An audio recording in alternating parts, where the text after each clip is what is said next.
বিসমিল্লাহির রহমানির রহিম। এটা হলো আমাদের বিরি ধান 13। দেখেন, যারা বীজ পাইছেন বীজ মিলিয়ে নিতে পারেন যে বীজের কোয়ালিটি কেমন। এই যে 13 ধান। এই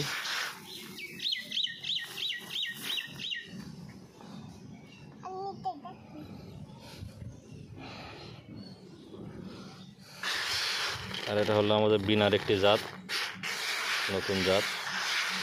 ধানগুলো আমার পছন্দ হয়েছে, অনেক সুন্দর চিকন দানা।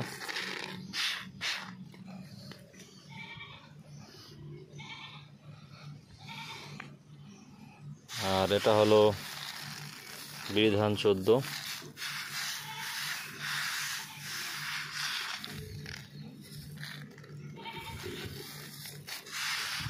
মিলাই নেবেন আপনারা।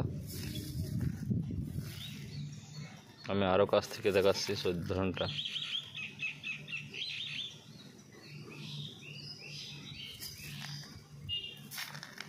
ধন্যবাদ, সবাই ভালো থাকবে।